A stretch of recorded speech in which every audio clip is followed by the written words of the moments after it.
바쁜 당신이 알아야 할 모든 것 여기에 있습니다. KBS 1라디오 김성환의 시사야.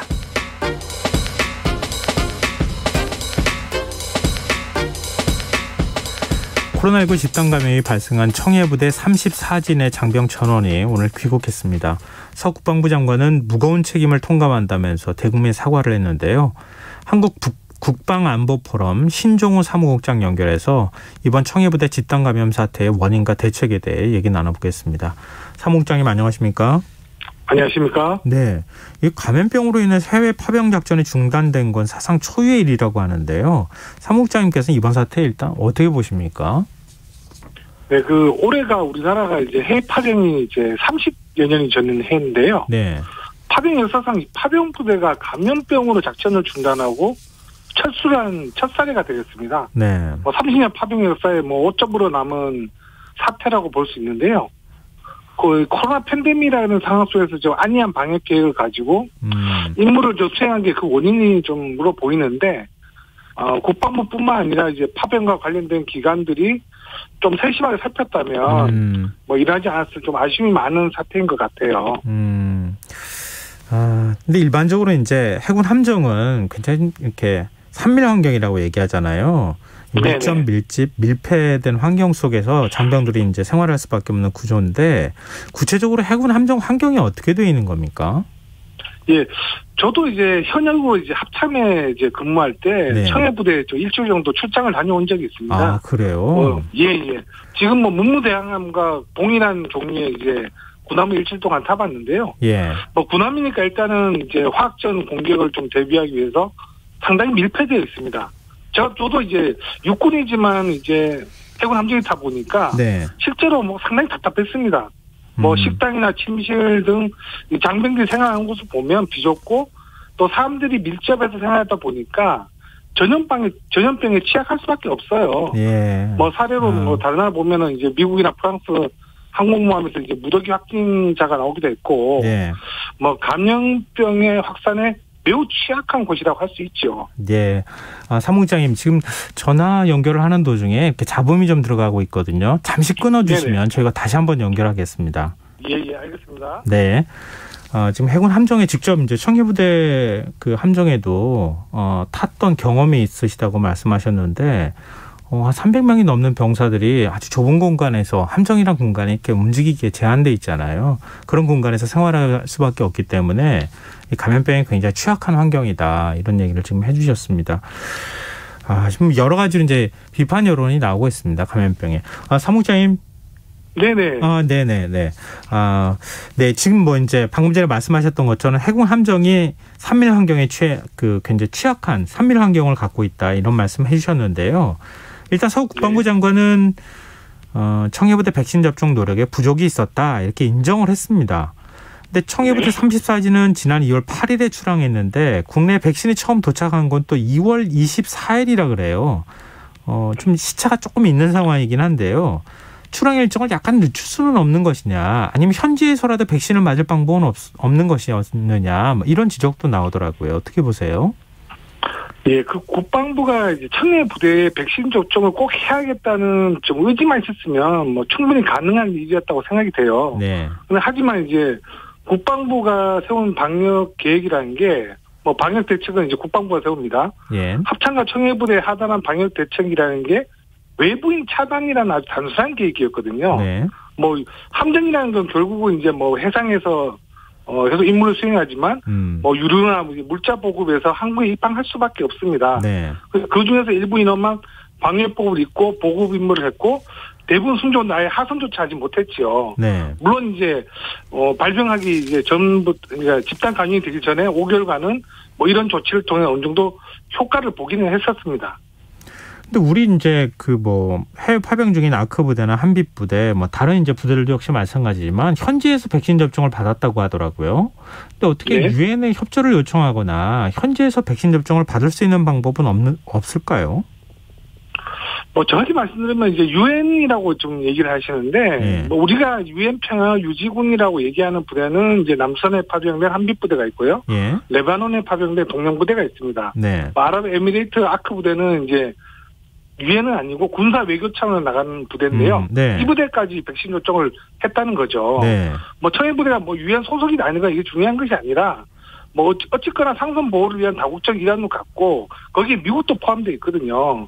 우리가 뭐 유엔이 아니라 미국이나 이런 다국적군의 일환으로 간 거기 때문에 그 나라에 요청을 했으면 좀 가능하지 않았을까 하는 생각이 들긴 듭니다. 그런데 지금 이제 현지에서 지난 2일 병사가 뭐 감기 증상이 나타났고 또 다른 병사 중에 감기 증상 나타났던 병사가 있기는 했다고는 하더라고요. 근데 네.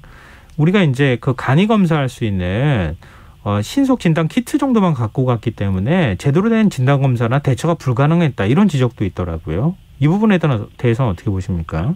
네, 이게 뭐 신속 항원 검사 키트를 이제 국방부가 활용을 하라고 이제 지시는 했지만 이게 뭐 꼭 이제 부비하라는 뜻은 아니었던 것 같아요, 공문에.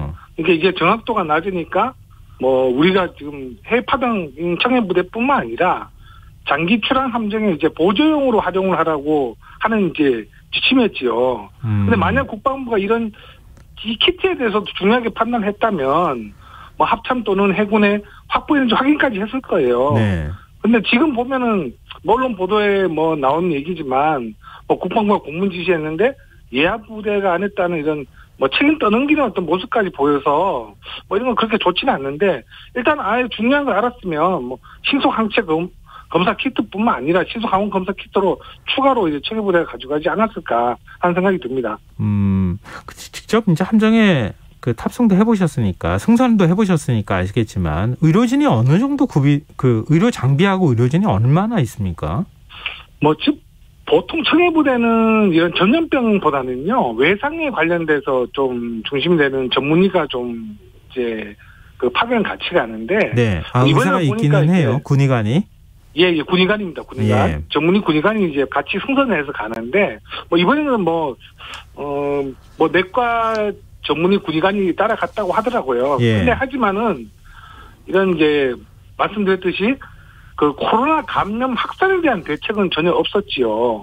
뭐 우리가 언론 보도에 보면은 뭐 감기약 이제 해열제 타이레놀 2알만 처방했다고 이제 부모님이 좀 그래서 이제 분노하시면서 이렇게 언론에 내용도 나왔는데 군의관이 할 수 있는 게 없습니다. 만약 정말 우리가 생각하는 방역 대책에 코로나 확진자 발생지 대책이 있었다면 우리가 뭐 코로나 확진자 치료에 중요한 이제 산소 탱크라든지 좀 군의관을 좀 더 충원해서 갔겠죠. 근데 그런 노력도 안 한 거 봐서는 함내 과연 확진이 될까라는 생각을 안 했던 것 같습니다. 근데 지금 또 기사에 따르면 청해부대 함정 내에 내과 군의관은 없었다 또 이런 얘기도 나오던데요. 네, 이번에는 내과 군의관이 갔다고 좀 알려져 있는데요. 예. 보통 외과가 갔었습니다. 네. 아, 그래요. 근데 이게 뭐 사상 초유의 일이다 이렇게 얘기는 하고 있지만 이렇게 감염병과 관련해서 파병되어 있는 부대원들이 집단 감염이 일어나거나 이런 거는 이전에 혹시 사례가 없었던 거잖아요. 근데 그래서 네, 그런가요? 대응 매뉴얼 자체가 없다는 얘기도 있더라고요. 저도 이제 뭐 그 합참에서 해외 파병 업무도 해봤었고요. 예. 파병도 실제로 다녀왔었습니다. 네. 파병 가기 전에 이제 뭐 콜레라나 이제 말라리아 감염 위험을 낮추기 위해서 뭐 예방 접종도 하고 하는데요. 뭐 제가 실제로 파병을 가서는 뭐 개인 인생을 철저한 외에는 특히 다른 건 없었던 것 같아요. 뭐 국방부도 대응 매뉴얼이 있었다고 하는데 뭐 매뉴얼을 제가 뭐 정확하게 좀 다 보지는 못했지만 네. 과거 이제 뭐 이 코로나 팬데믹 이전에 만든 매뉴얼을 좀 더 보완한 수준이 아닐까. 우리가 지금 코로나 팬데믹은 우리가 처음 경험한 거니까 그렇죠. 이에 대해 완벽한 대응 지침 만들기는 어렵지 않을까 생각됩니다. 기존에는 보통 이제 우리가 알고 있는 전염병이나 이런 것에 대해서는 백신을 다 접종하고 나가는 거죠? 그렇습니다. 저도 이제 콜레라 뭐 예방 접종 이제 말라리아 약이라는 이런 것들을 파병 전에 다 복용하고 이제 파병 갔었죠. 네, 알겠습니다. 이번에 뭐 신종 감염병이 생겼는데 그걸 어떻게 대처하느냐 이런 부분에 대해서 여러 가지 면에서 좀 부실한 대응이 좀 드러났다 이런 지적을 해주셨는데요. 지금 네네. 야권에서는 서욱 국방부 장관은 경질까지 요구하고 있습니다. 국정원사 얘기도 나오고요. 이거 어떻게 해야 한다고 보십니까? 일단 오늘 이제 우리 장병들이 아직까지는 이제 뭐 외국 이제 군함에서 사망자까지 발생했었는데 지금 우리는 이제 그런 이제 크게 잘못된 일 없이 오늘 좀 무사히 다 귀국을 했습니다. 뭐 이 병사들이나 뭐 간부들이 잘 치료를 잘해서 뭐 퇴원하는 게 우선인데, 네. 뭐 우리 군도 뭐 처음 이제 경험하는 이제 코로나 팬데믹 상황이다 보니까 이해를 하는 부분이 있지만, 뭐 지금까지 밝혀진 게 보면은 우리가 정말 생각하지 못한 너무 안이한 대처를 했고요. 네. 게다가 또 변명을 또 하다 보니까 그에 대한 또 국민들의 어떤 여론이 안 좋아졌고, 어떤 뭐 장관의 경질보다는 뭐 다른 부에서 어떤 책임은 좀 피하기 어렵지 않을까 생각됩니다. 네. 가뜩이나 그러지 않아도 뭐 부실급식 논란이라든가 공군 여종사 성추행 사만 사건 이런 것도 좀 발생한 데다가 또 이번 사건까지 터진 거 아닙니까? 또 한편으로 생각해 보면 군의 대처가 왜 이렇게밖에 안 될까? 그런 좀 답답함을 느끼신다는 분들 많아요. 네. 근데 보시기에 왜 이러는 겁니까, 군이? 일단은 이제 국방부가 이제 모든 계획을 해외 파병 계획을 세우고요. 예. 뭐 우리 뭐 그런 이제 국방부가 전체적인 계획을 세우면 예하부대가 좀 집행을 이제 그 계획에 따라 이제 뭐 작전을 하거나 실시를 하는데. 네. 문제는 이제 국방부와 예하부대가 또 괴리가 좀 큰 것 같아요. 예. 뭐 그런 데에서 뭐 우리가 뭐 부실급식 문제도 보면은 이제 우리가 뭐 그때 지금 이제 부실급 사태가 이제 벌어지니까 병사들 이제 급장비가 좀 많은 이상 올랐잖아요. 예. 근데 그 전까지는 이제 고등학생들 거의 뭐 한 끼 우리 뭐 외부에 있는데 한 끼 식사도 안 될 정도로 할 정도로 됐는데 실제로 예하부대가 그런 것들을 이제 건의해도 국방부가 잘 하질 않습니다. 그런 것들을 예산을 또 확보해야 되는 측면이 좀 있잖아요. 네. 뭐 이번에 코로나 팬데믹도 보면 이 감염병에 대한 계획을 세우는 국방부가 하는 겁니다. 합참이 하는 게 아니고요. 국방부가 계획을 하다를 하는 거죠. 네. 그리고 보면은 이제 국방부도 어느 정도 노력은 한 것 같아요. 뭐 이제 국방부도 이제 국방부에 보면 뭐 국제평양협력과라고 해외 파병을 담당하는 부서가 있는데 네. 그 부서들이 아마 우리 질병관리청하고 어느 정도 이런 문제 토의를 했을 거예요. 근데 언론에 보면 뭐 구두로 얘기했다고 하는 걸 보면 그 해외 파병 부대의 어떤 그 감염병 확산의 대책에 대해서 뭐 질병관리청과도 아주 적극적으로 하지 못한 것으로 일단 보여집니다. 네. 그리고 이제 지난달 출항한 청해부대 35진 충무공 이순신함 장병 가운데 5명이 또 백신을 맞지 않았다는 얘기가 들리더라고요. 물론 출항 전에 PCR 검사에서 모두 음성이 나왔다 하더라도 이 백신 미접종자를 승선하게 한 거 이거 어떻게 봐야 됩니까? 네, 35진 같은 경우는 뭐 대부분 접종을 받았기 때문에 네. 34진 지금의 이제 뭐 집단 감염이 벌어진 34진보다는 감염 확산이 좀 떨어질 걸로 보여지는데요. 뭐 이번 사태가 이제 뭐 우리가 집단 감염성에 대한 안이함이 비롯되었고 뭐 감염의 위험이 일단 큽니다. 파병을 가진 상. 네. 뭐 군함이라도 이번에 이번에 이제 벌어진 사태와 같이 뭐 승조원들이 내리지 않아도 또 물자를 통해서 바이러스가 확산될 수도 있고 접촉한 인원 한 명이라도 그 인원들을 통해서 함내 전체 인원이 감염 사례를 보여줬잖아요. 네. 이런 감염의 위험이 큰 곳에 이제 파병을 보낸 이상 뭐 백신 접종을 해야 되는 인원이 가는 게 맞겠죠. 물론 인원들이 본인 의사로 백신 접종을 하지 않았다고는 하지만 뭐 앞으로는 이제 백신 접종을 하지 않은 인원은 파병부대 선발을 좀 교체해야 되지 않을까 생각됩니다. 네, 알겠습니다. 오늘 말씀 여기까지 듣겠습니다. 고맙습니다. 네, 감사합니다. 네, 지금까지 한국국방안보포럼 신종우 사무국장이었습니다.